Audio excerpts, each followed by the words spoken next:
Okay, here's for the German bit, okay? Guten Tag, ich heiße Steven. Ich bin der Bestman von Ben. Ich komme aus England. Und jetzt das schlechten Nachrichten.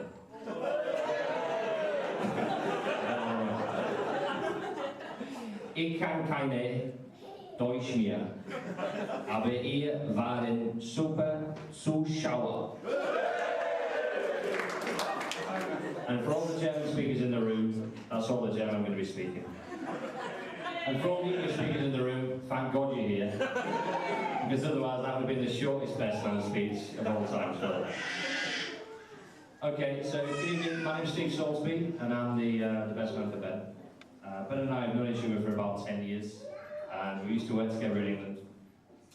Now Ben and I both worked together as IT engineers for this horrible company in London. We both started the company at about the same time and were employed within about a month of each other. But for some reason I was employed as an IT engineer and Ben was employed as a junior IT engineer. Now for some reason this has always bothered Ben, I can't understand why. I think that plain and simple the reason was I looked like an IT engineer and Ben looked like a junior IT engineer. I think that's true. Now, Ben's around. One day, Ben had to go work in our London office. It was the big office, big business, the big problems. So Ben jumps on the train. He's looking at business. He's wearing his best suit. He's looking so smart, he's ready for business. This is a picture of Ben on that day. He meant business like that, no problem. Now, Ben turned up at the office and he said, my name is Ben Collier and I have some big stuff to do today, some very important business to do for you today. And with that security guard said, oh, okay, you must be the school experience boy. I'll ring your manager and I'll have someone escort you around the building. Bless him. For some reason, he still has a grudge. Ben's nickname after that became Baby Ben. He looked so young in those days, he didn't need an office, he needed a nursery. And now, 10 years later, you can see nothing's really changed. So much so that a few years ago, myself and Ben went to Miami on holiday. And whilst there, I met my girlfriend Donna. And one of the first things Donna said to me was, I think it's so sweet that you've brought your little brother on holiday.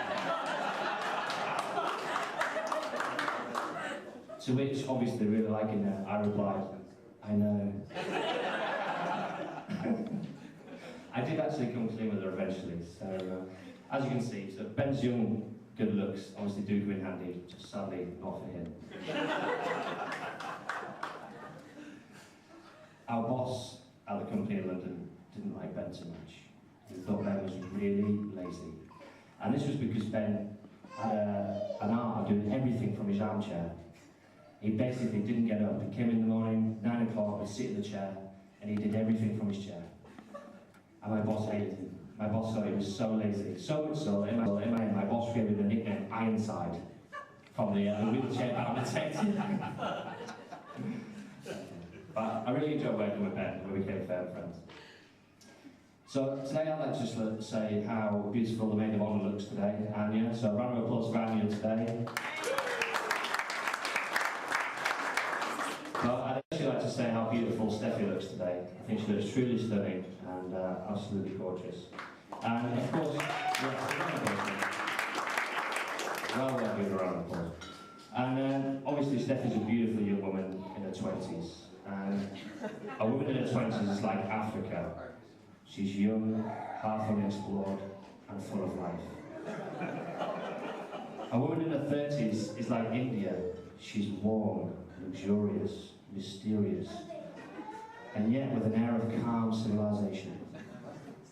A woman in her 40s is like America. It's technically perfect. It's all-knowing, yet ready to police the world. A woman in her 50s is like ancient Greece. It's got lots of history.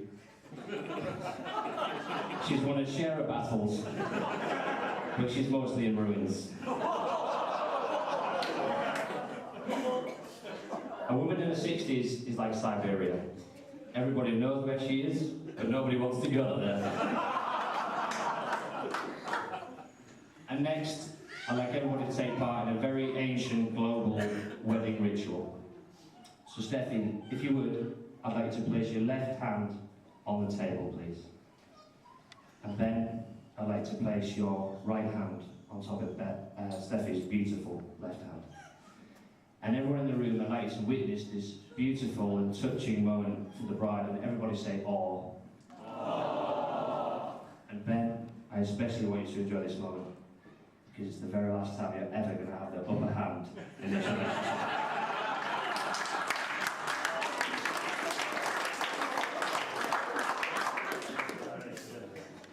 So, on this wonderful day, I'd just like to say that I'm really happy that Ben's met Steffi. I must say, she's been an incredibly calm influence on Ben's life. And I'm happy to say that thanks to Steffi, Ben now has control of his gambling problems. He's enrolled into a drug rehabilitation program. His drinking is now back to under a bottle of whiskey a day. And as for his fondness for small, defenceless fairy animals, well, that's an affliction that sadly he's battling to this very day. Of course I'm joking. Seriously speaking, Ben is one of the nicest, most honest people that I've ever met. He's got a great compassion as a person, a calm and thoughtful manner, and thankfully for me, a great sense of humour. Ben is someone who really cares about other people and genuinely one of life's good guys. He has always been there for me whenever I've needed him, and I respect him greatly. And he really is a true friend. So as for Steffi, well, I've known Steffi for over 3 years now. When they first met, she stayed over at Ben's for the first time. And the next day, Steffi didn't need to go to work, but Ben went to work.